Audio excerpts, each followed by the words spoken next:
You're listening to the ESO Network, your station for all things geek. Ian, look at this. Well, it's a police box. What on earth's he doing here? Well, these things are usually on the street. Oh, feel it. Feel it, you feel it? Faint vibration. It's alive.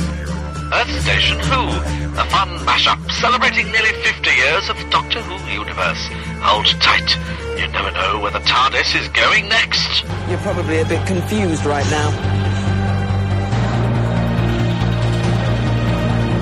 I broke the glass.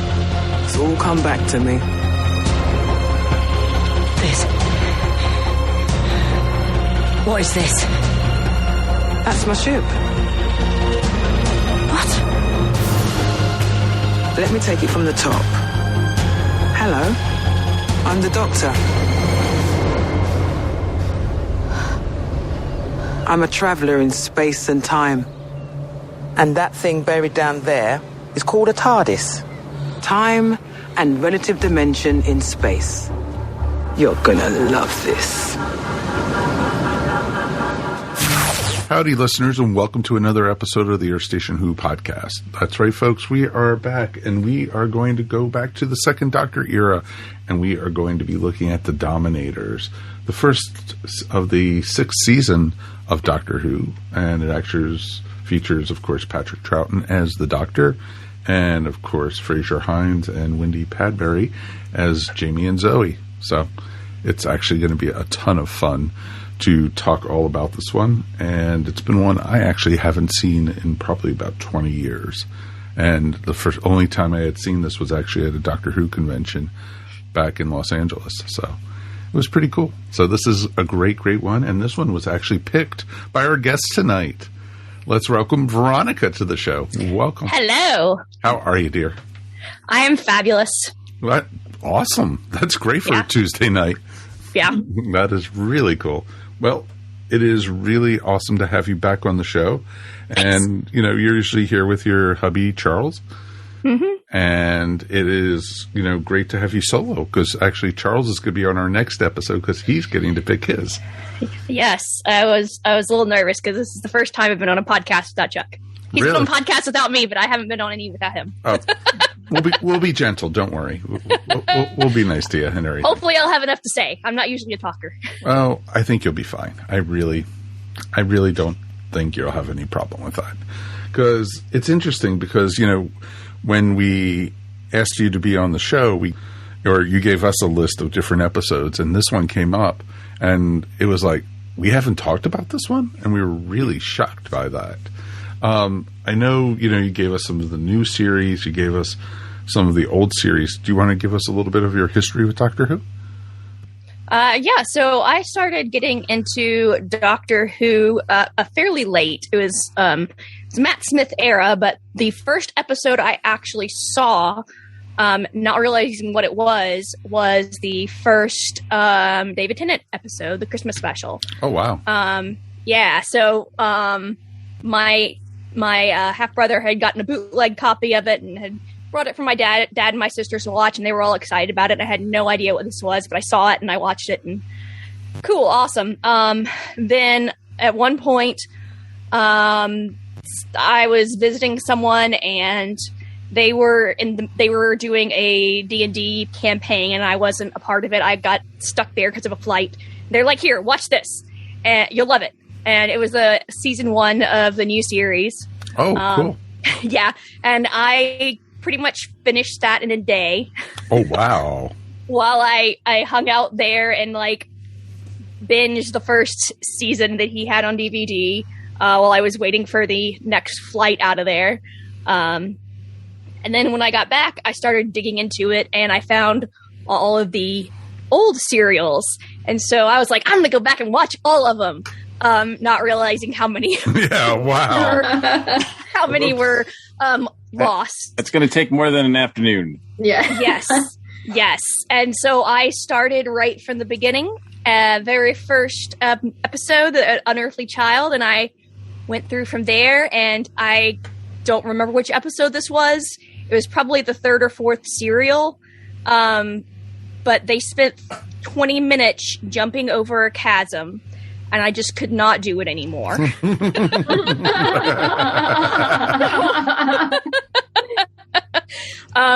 But not long after that, I got with Chuck, and he was very much into Doctor Who, and we found all of them because that was the time when Doctor Who was big on Netflix, which is why it got big in America. So just kind of jumped into it from there.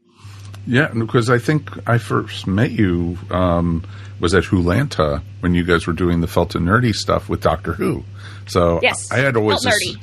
Exactly, and I always felt like you guys were huge Doctor Who fans, and I thought, they've got to be experts at this. They've got to be, because you guys pulled it off really, really well.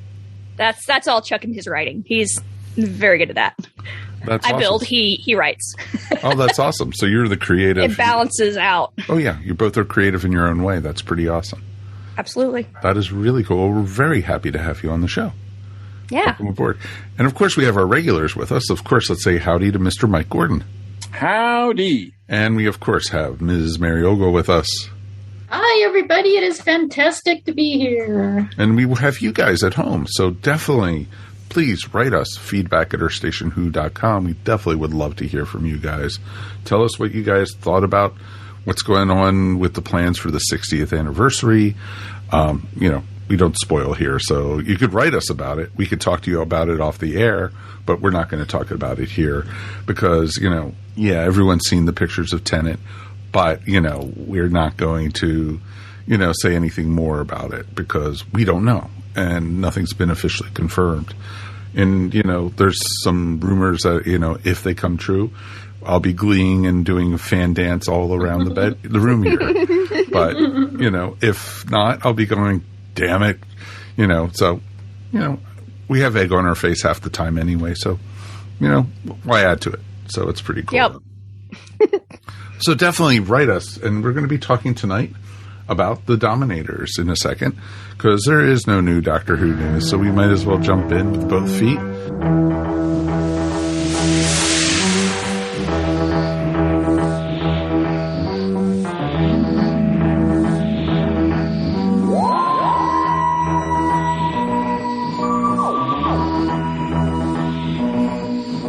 We're going back to 1968 from the 10th of August till the 7th of September, a 5-part episode. So this is going to be an interesting one. When I first saw it, it's like, oh, the Troughton era, this has to be at least a 6-parter or something. And they threw a loop into it, and it's only 5 episodes. Yeah. So let's start with Veronica. This was your pick. Why did you choose this one? So this is Troughton is my favorite Doctor of the classic era. And Zoe and Jamie are my favorite companions. This is my favorite team here. So there would have been other Jamie and Doctor episodes that I would have preferred, but they are all either already talked about or so much of it is missing it's not really quite as worth it, because some of them you don't even have the audio for, much less the video. Sure. But I remember this one and finding it or not finding it on the list of the ones you found. I'm like, oh, good. This one's a complete serial, and it has the Doctor and Zoe and Jamie. This is perfect. And I this is probably my second time having watched this, and I had in preparation I had listened to some of their podcasts because I don't tend to have opinions. I'm like, yeah, it's awesome, and that tends to be it. So I was listening to some other podcasts just to get some ideas and steal people's words, and everyone else really was down on it, and I was surprised. Really? Yeah. That's interesting. I can understand, some of it was kind of repetitive, the back and forth, but that's classic series Doctor Who right there. Yeah. So, let me ask the others and get them involved.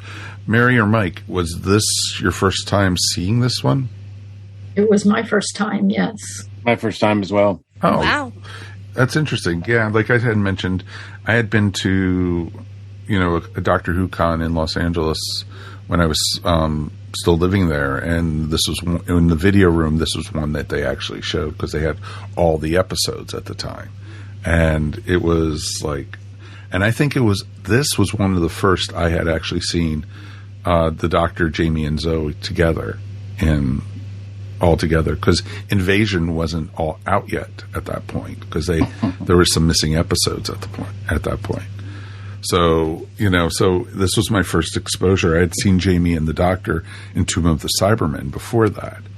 But, so I was familiar with it. But this was interesting because this was the team, I agree with Veronica, this is my favorite team of the Troutney era. Jamie, I could watch just the Doctor and Jamie in a rowboat for hours and hours. Yep. Their double act is awesome. But Zoe's a good addition. Oh, Absolutely. She is. Absolutely. She's a great part of the team, and she doesn't stand around doing nothing. She doesn't scream. She's very intelligent. And the Doctor, I get the feeling the Doctor listens to both of them and respects them. I mean, he teases them. Yeah. But it's all very, kind of very fond. Yes. And they just make, it's really fun to watch them run around solving the mystery. Mm-hmm. Very much. Yeah, when I first realized we were doing the Dominators, I pulled it up on BritBox, and I was thinking that it was earlier than it was, so I thought it was going to be a Hartnell one, and so I was dialing up my BritBox and looking for it, and I was like, I can't find it. So then I went to the second Doctor, and finally in the 6th season, I found it, and I was like, thank God. I was like, thank you, BritBox. because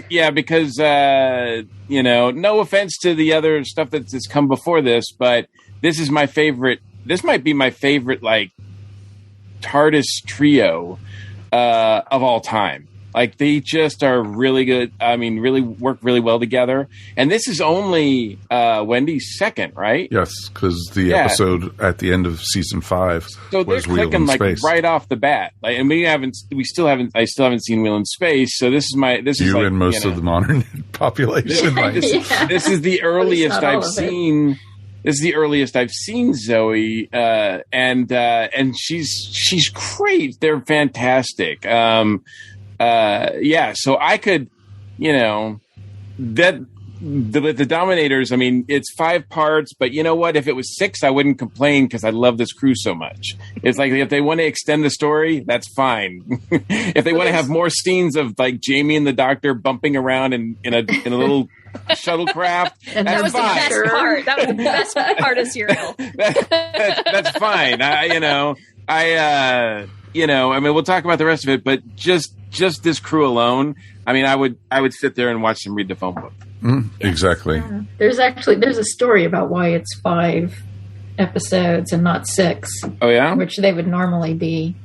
It was supposed to be 6 episodes, but the BBC and executives, in their infinite wisdom, decided kind of arbitrarily that they didn't like the story that much. So they decided they would just cut out an episode. And so they brought in somebody to kind of just slash and burn and stitch together the 5th episode to make an ending. And the writers were not happy. They were not even informed, the original writers. It was a duo. Yep. And so they pulled them. They refused to have their name on the episode. Wow. Yeah, they had like a pseudonym name for the pair. Mm-hmm. They put for the writer credit, but they had done some really other fantastic episodes that I wish I could have seen. Bear, mm-hmm. And the Abominable Snowman. Yep. Yes. Yep. I wish I could see what they wanted it to be. Yes, absolutely. Yeah. And it was, very stupid on the BBC's part because they pissed off the writers so much that the writers said, "We are gone. We will never write for Doctor Who again." It's interesting, too, because while I was watching it this time, I was like going, God, this 5th episode feels rushed, and it completely explains it. Yeah. I didn't feel that at all. I was like, I didn't feel like, maybe I was just thinking finally something's happening. there was a lot of walking around and moving boulders. I mean, But, it's a typical multi-part story Yes. of the early era. yeah. I mean, it didn't feel to me any more disjointed than a lot of the others we've reviewed that have been, a little bit longer than they needed to be. Well, there was also controversy because they wanted to merchandise the Quarks. Oh my God! As in how the Daleks had been merchandised. Yeah, they were no always trying to comparison. come up. There was no It's comparison. not even No. close. They were always trying to come up with the new Daleks. Yeah, and it was not going to work. And this time, the Quarks is like, no, that's a marketing fail. Like that I think is the biggest fail of this story. Is the Quarks just look awful. I don't know what they look like in color, but black and white they just look better. Yeah, I don't think so, Mike. they look junky and just they were the weakest part for me. I actually dug the Dominators outfits. They reminded me of like Warhammer 40,000. They were pretty intimidating, actually. So yeah, Chuck and I were just binging Foundation because we are finally being able to catch up on our sci-fi, and we were talking about how like the Dominators and the Dulcians, their costumes would fit like right in with the Foundation world and all the weird costumes they would wear. No, and it was awesome because they almost felt like they were giant bullets in some ways, Yes. And it's like literally they were like the big bullies, so they had the high collars and everything like that, and it's just they fit the characters perfectly too. Oh yeah, they were. Yeah. I love the two guys that played the two Dominators. They were fantastic. Yeah, the two actors and the back and forth between them, that worked for me as well. I really thought that they were pretty great. I didn't like the Quarks, and I didn't think much of their spaceship. But those two guys sold me on the Dominators, and it doesn't seem like the Dominators have ever been used since then. Am I wrong about that? Nope. I don't think they have. I'm not even sure they've shown up in Big Finish. That's what I mean. Like, not in the comics, not in Big Finish or whatever. And I'm like, wow, that seems like a big, like, missed opportunity, I would think. Because I find them pretty interesting. I mean, just as interesting as anybody else, really. But yeah, I'm looking and I don't see, there's no other reference, like usually in Wikipedia and stuff. It usually says if the characters appear in other Big Finish adventures or in comics or something.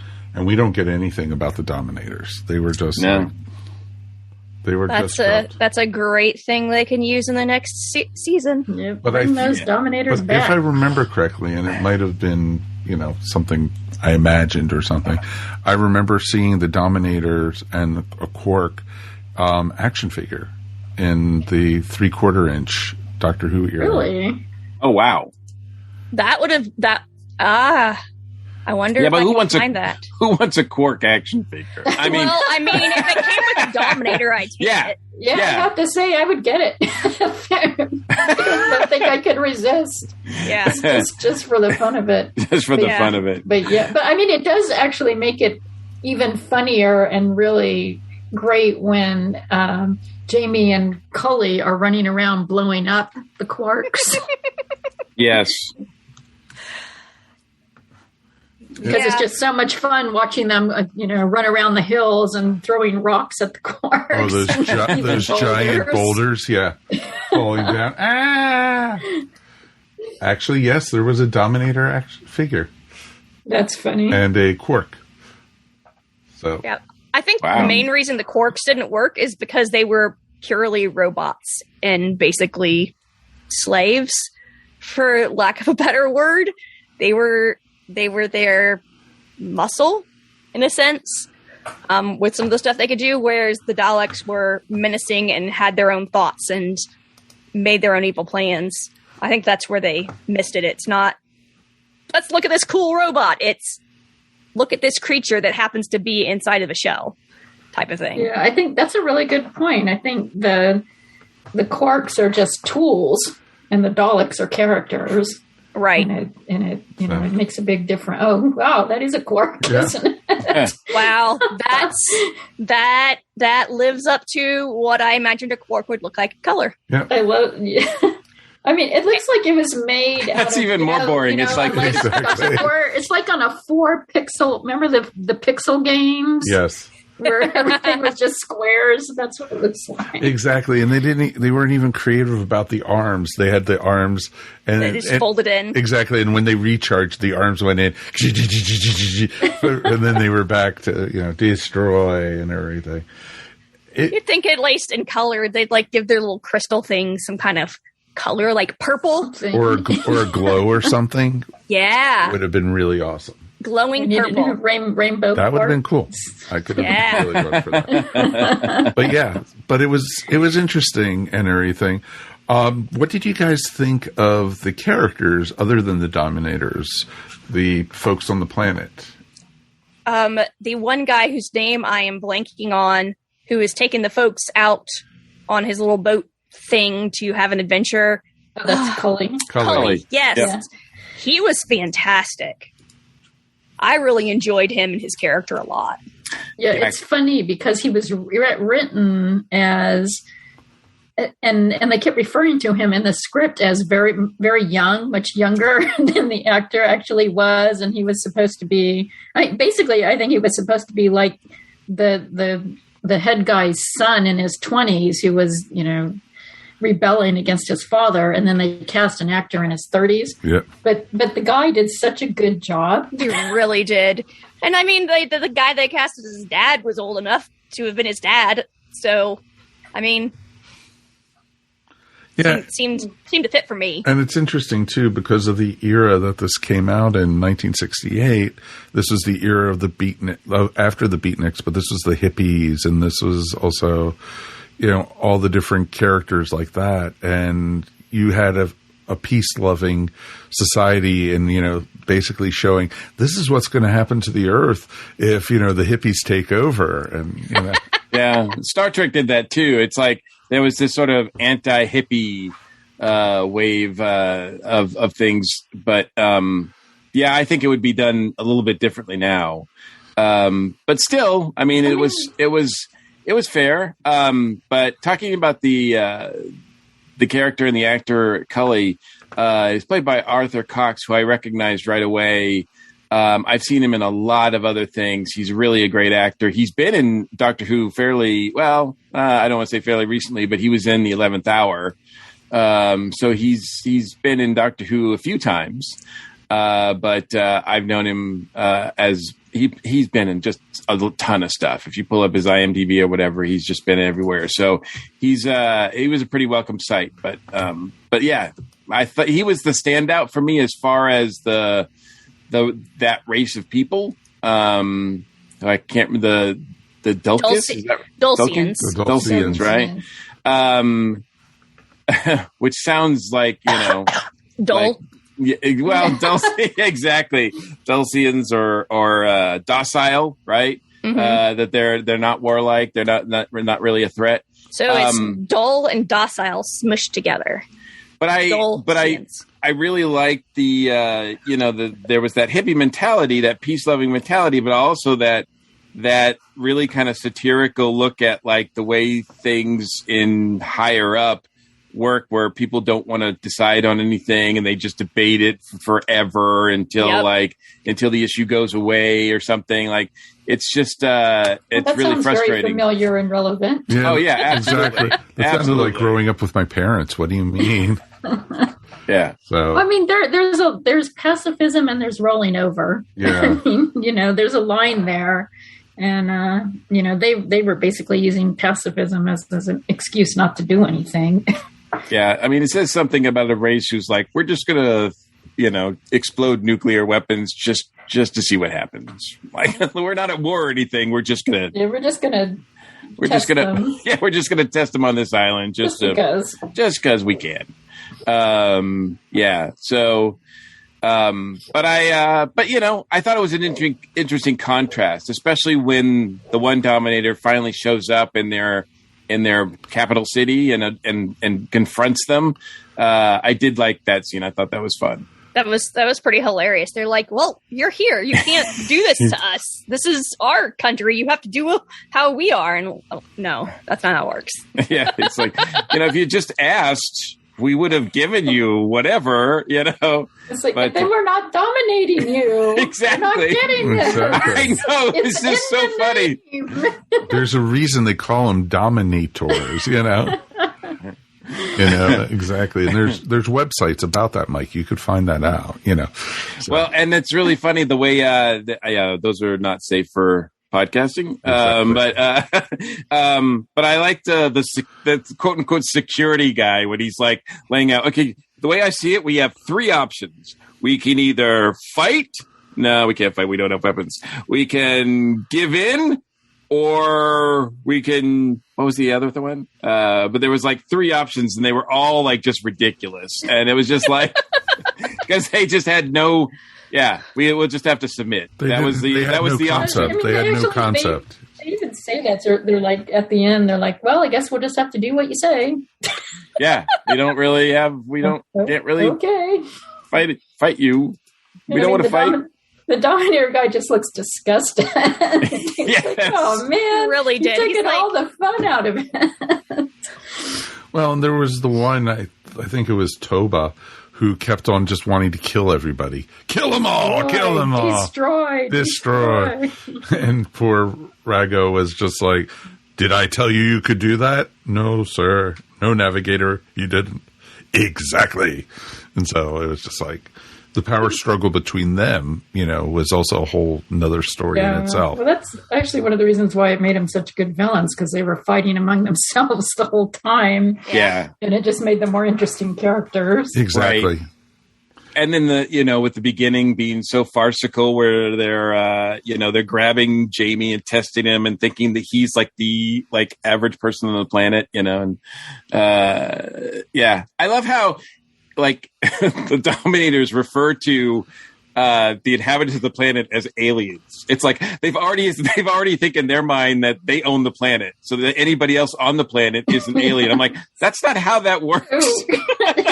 And everyone else was primitives.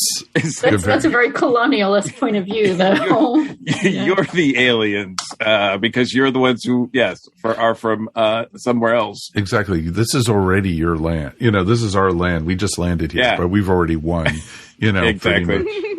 Even though they were planning on destroying the planet for fuel anyway, everyone on the planet was going to be destroyed. Yeah. Yeah. Well, they were deciding whether or not they were worthy enough to grab all the people first to use as slave labor. And then they realized that no, these people are not even, they wouldn't make good slaves. They're not worth it. They're not worth the effort. Yeah. Yeah. Their plan was diabolical right from the very beginning. And, these were not meant to be nice people. And I don't know if they were meant to be recurring villains or because, they kept on saying, oh, we've conquered 7 galaxies already. And that's a lot. Yeah. Oh, very much so. And so they were, and they've never then been heard from again. And that's the thing. That's the thing I'm surprised by. I'm like, this seems like a great opportunity. They were pretty cool in their debut. Certainly, yes, the Quarks need some work, but I would love to see these guys back. Yeah, just leave the Quarks out of it. You don't need them. No. Here's what they need to do. They need to improve the Quarks, and the Quarks took over, so now they're in charge, and the Dominators are being dominated. Yep. Dominated. The Dominators are being dominated. Maybe that's secretly what they wanted the whole time. Wow. They're just misunderstood. Big issues there. But they're feeling much better now.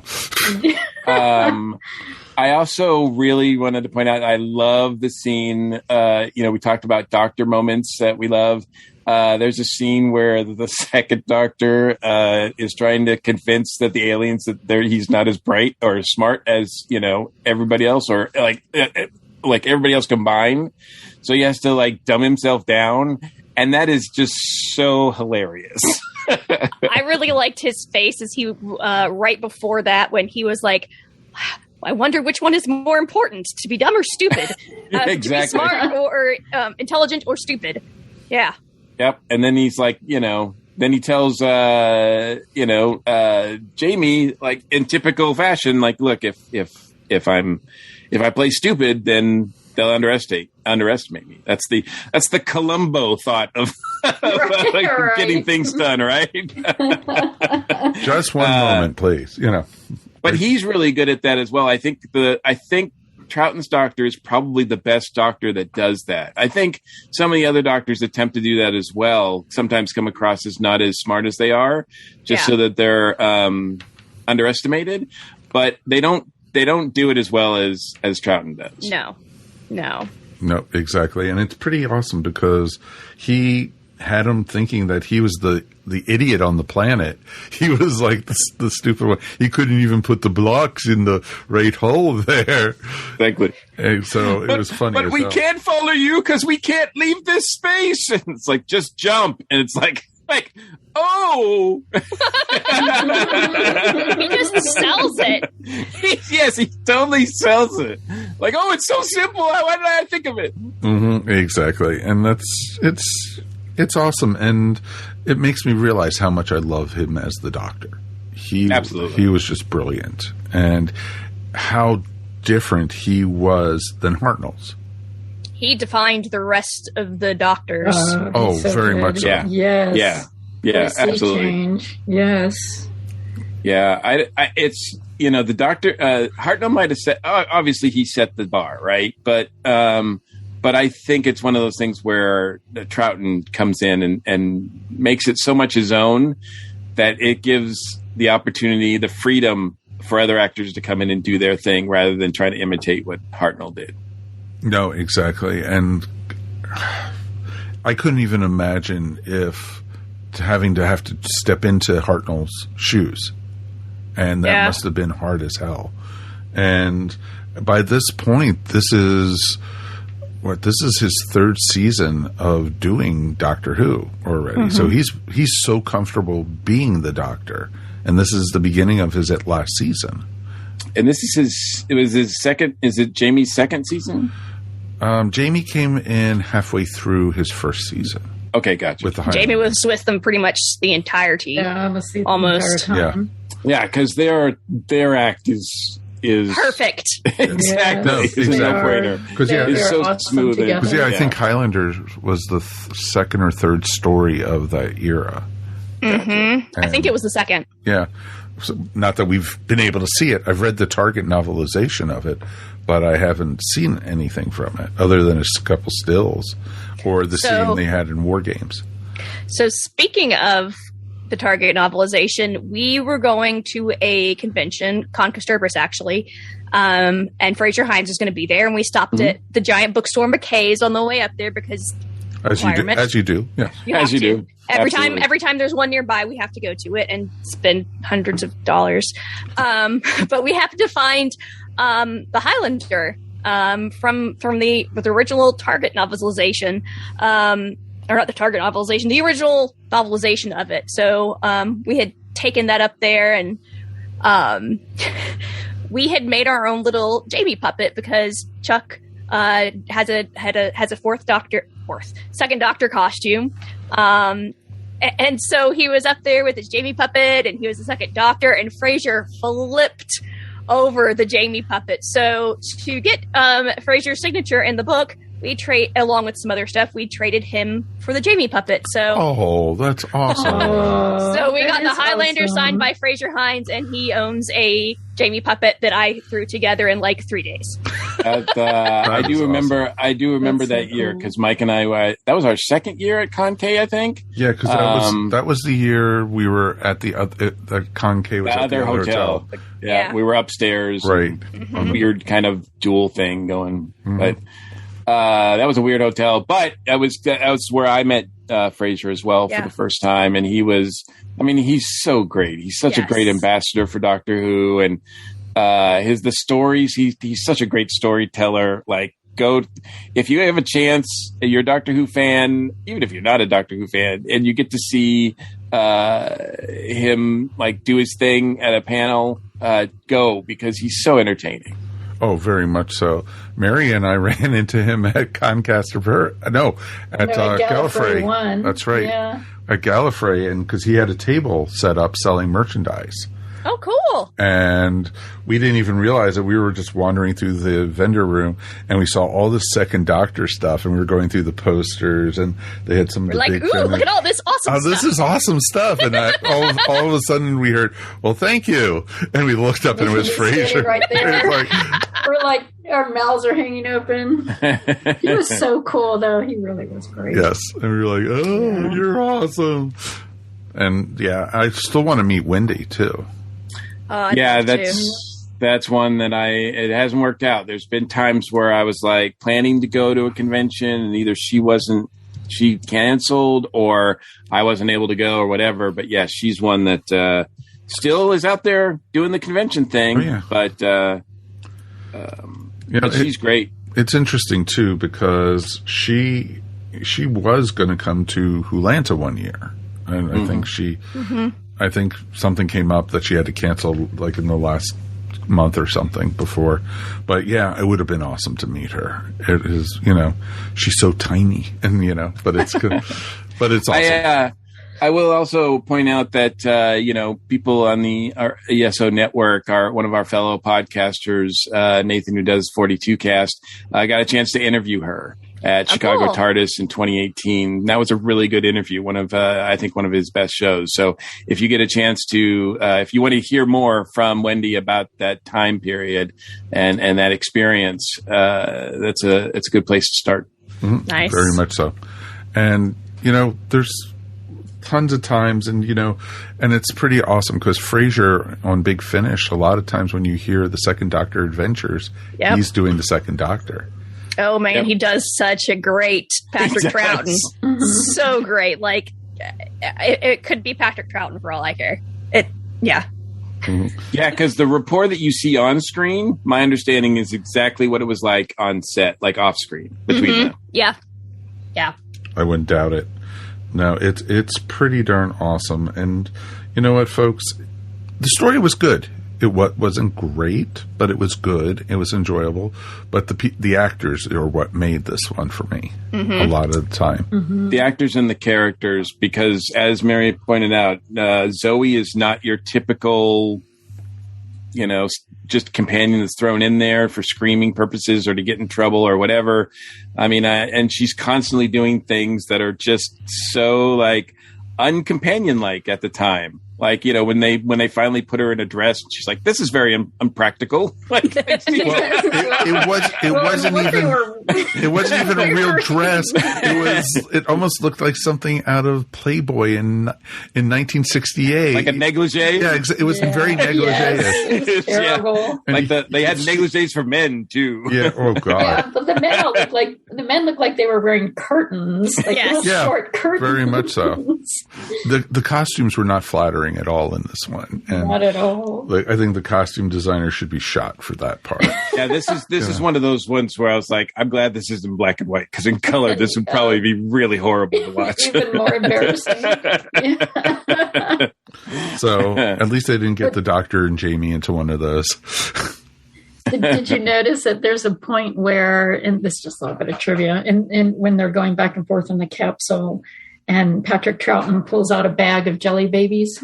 Yes. And starts eating them. That's the first time the Doctor ate jelly babies. Wow. And we do get a use of a sonic. I was about to say you got to see the sonic screwdriver also in that. Doctor, why do you need a sonic screwdriver? There's nothing to unscrew in here. But man, that thing is used. I'm assuming that's what they use to like the whole thing to dig, right? Because I can't imagine them being able to dig such a, like, what did they say, 8 feet? In like 30 seconds or whatever. Right. Yeah, in like 5 minutes. Time. Yeah, I think it's 12 feet. Yeah, and I'm like, no, that's not possible. So I don't know. They were crawling out of that hole like they were exhausted. Holding a sonic screwdriver and going like this the whole time, that gets tiring. Yeah, the folks listening can't see, but we're doing our arms in a circle. Exactly.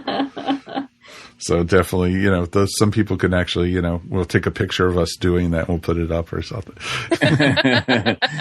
No. What is it? What is the? We'll do a GIF. The Karate Kid thing. Wax on, wax That's on. That's it exactly. So yeah, but it was interesting. And you know what, folks?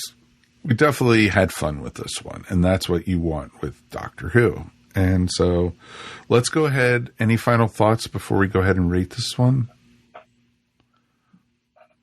Okay. I can't think of anything else. I think we've just about covered it. Awesome. So with that being said, 1 out of 5 TARDISes, 1 being the worst, 5 being the best. Veronica, this is your episode, so you get to go first. I'm going to go with 3.75 Jamie's in a kilt. There you go. That's awesome. Wait, does that get its own ranking? Jamie in a kilt?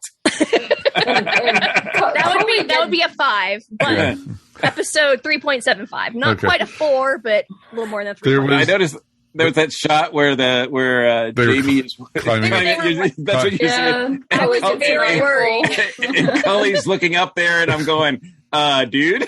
I was like thinking about that. He's got a big smile on his face. I know. Because a real Scotsman does not wear anything underneath it. I know. I'm like, wow, this is really progressive. Exactly. It's like, wow, Jamie's just hopping up and down that ladder, and the guy's following behind him. They did have a really good rapport, the two of them. You know, I did like the scenes where they were just going around blowing up robots. That was pretty fun. Yeah. Mm-hmm. Okay, Mary, you're next. Oh, I'm going to give it a 4. I really enjoyed this one. It was fun. I mean, there's just so much fun watching the Patrick Troughton and Jamie and Zoe. One of the best TARDIS teams of all time. And yeah, it's kind of a basic story, but it's a fun story, and it's got good villains. The Quarks are terrible, but they're kind of incidental. They're almost become just comic relief. Yeah, and so it doesn't really matter so much.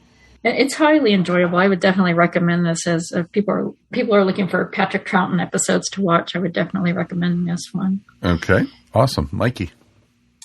Yeah, 4 for me as well. I mean, it would get a 5 if the story and everything else was better. The Quarks themselves knock it down a point. So I think that this is one that I would easily show this to someone who's never seen the Troughton era. It's my favorite team, probably not only of that era, but maybe of all time. Like, just not like my favorite, maybe overall companion, but as a team, like the trio of them working together, having adventures. I'm glad that all the episodes are there. There's no animation. You know, the last few times that we've done second Doctor stories, they've been animated. And while that's still fun, it's not near as fun as watching the live action. Fun as watching Troughton's face. Right. Yes. Exactly. Watching Troughton's face, watching him and Jamie sort of interact together and have fun together. And, you know, I mean, like I said, I wish it was 6 parts, because I could have continued to watch this one. Okay. Fair enough. Definitely. I'm going to give this one a 3.75 also, because, you know, I think it wasn't quite a 4. I think the Quarks took that out of that range. But otherwise, I love the story, and like everyone's been saying, this crew on the TARDIS was awesome. And even the final scene in the story, Doctor, what about us? We're at the heart of where the volcano's going to be exploding. Oh, we're the volcano! You know. And that goes right into the mine robbers, which is pretty awesome. So I loved it. It was great. And like you guys were saying, I would introduce anybody to this season of Doctor Who, truthfully, the whole season, because there's only one storyline that's missing from this one, because that's the pirates. And, you know, there's none of those existing, just like little pieces of it. So I don't know if we're ever going to see that one. So it would have been great. But everything else, you know, you have the Seeds of Death, which is the Ice Warriors. You have War Games, which is colossal. Epic. Yeah. In itself, it's never been repeated. It's the only 10 episode Doctor Who, you know, other than I think the first Doctor had, you know, a long one also. But this is just awesome to be able to see these things. And you had Invasion. You had, you know, there's just some amazing, stories in this one. And, this, the invasion sets the tale for the third Doctor right there with introducing Unit and, the Brigadier and, having, everything laid down for what's to come. And, I just love, if you get a chance, folks, watch the season. Start with this one and go all the way through War Games if you can. It's all in BritBox. You can check it out, and not that we're getting paid for that, but I wish. But you know what? If you get a chance, check it out. It is just awesome, and and we actually we'll be back again in 2 weeks as always, and you know what? Chuck has actually picked his episode. Oh. Ooh. Yes. So we are going to actually, I don't know, should I leave you guys in suspense a little bit for this one? Or do we want to actually, tell you guys what we're going to be talking about? Because him and I went back and forth. I felt so bad for him because he kept on giving me lists of 10 episodes. And I kept on going, done that. And I kept on telling him, dude, we've talked about, we've done 304 episodes so far. So there's, just a lot of different stuff we, talked about for Doctor Who. So we have settled on one, though, one we hadn't done. And we are going back to the Fourth Doctor era, folks. And we are looking at the Leisure Hive. Ooh. So it's going to be awesome to just talk about Tom Baker. More space hippies. Exactly. It's our theme. It's our July theme. I thought it would be perfect for that. So definitely, folks, join us then. Of course, we'd love to hear from you guys. Feedback at earthstationwho.com. Let us know what you guys thought. And you know what? Veronica, you did fantastic for your first solo adventure. Yay! You did great. And you didn't have any problem talking or anything, so it was awesome. I guess we know you could talk a lot about Doctor Who from now on. So Yes. And that's cool. And then also Star Trek and also the monkeys and also, all this other stuff too, which is pretty cool. So that is awesome. How can people find you guys? So Chuck and I have a puppet company, Felt and Dirty. You can find us feltdirty.com, which takes you to our Facebook page because we don't have a website. And we have 2 podcasts. We have Earth Station Trek and Monkeying Around, a podcast about the monkeys, which is just getting started. We're just about to release our 8th episode. So check them out. Just remember that name, folks. You might be hearing a lot about them on the ESO network. Oh, yes. Shh. Secrets. Spoilers. No. Well, thank you so much. It's been great. Thank you for having me. And, of course, let's thank our regulars. Mr. Mike Gordon, thank you so much. We made it through another one. We did. And as always, it's my pleasure. And Ms. Mary Ogle, thank you. Thank you so much for having me. This was a really fun one. Anything you want to promote? You can find me at maryogle.com or on Etsy at eVision Arts. Awesome. Thank you, everybody, for joining us. Just a little bit of housekeeping and FYI. We are going to be doing, in about a month, we are going to be doing another live episode. And we are going to be doing it. We might even borrow the DragonCon reports account and use their StreamYard and actually try doing an actual episode where we could actually talk to people in real time and everything on the show. Scary. I know, it's pretty scary. And we are going to be doing Doctor Who Essentials. So, not our favorite episodes, but essential episodes of Doctor Who, like we were talking about tonight, what we want to do. So that is going to be, we could officially announce it here, that is going to be August 9th at 8 p.m. Eastern up on Facebook. So definitely, and possibly YouTube if we use, right? If we use the other program. We'd have to, there is no YouTube channel for ESW yet. Oh, that's right. So, and I think it would be kind of strange to put Earth Station Who into the DragonCon report. Yeah, no, I don't want to do that. Yeah, I'm sure Facebook it is. It will be Facebook for right now, but we'll figure other ways that people could find the videos and everything. We might be able to put it that it can go into the ESO network feed channel that we have up on YouTube, which we never use, and, blow off the dust from it. So it might not be a bad idea. So until then, thank you guys for joining us. Be safe, have fun. Don't listen to any of the rumors about Doctor Who. And you know what? October is coming, folks. That is very true. So until then, my name is Mike Faber. On behalf of myself, Mike Gordon, Mary Ogle, and Veronica, thank you so much. We'll see you all soon. Peace. And we are done. Boom. And we're done. You have been listening to Earth Station Who, a bi-weekly pop culture podcast dedicated to all things Doctor Who, featuring talents from across the universe. All topics on the show are the sole opinions of the individual and are used for entertainment value alone. You subscribe to our podcast up on iTunes, Stitcher, or follow our blog at www.esopodcast.com. You can also follow us up on Facebook, Twitter, or Google+. If you enjoyed the show, please leave feedback up on iTunes.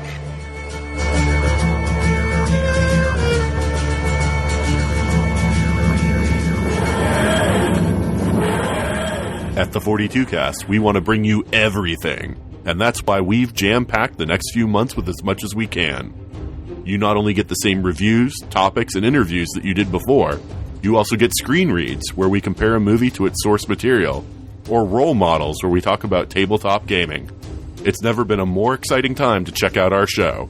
It's your ultimate answer to fandom, geekiness, and everything, so why not check it out? We can be found on most podcasting platforms, and we are a proud member of the ESO Network. This has been a broadcast of the ESO Network. Be part of the crew and help support our shows by donating to our ESO Patreon or by shopping at the TeePublic store, which can all be found at www.esonetwork.com. The ESO Network, your station for all things geek.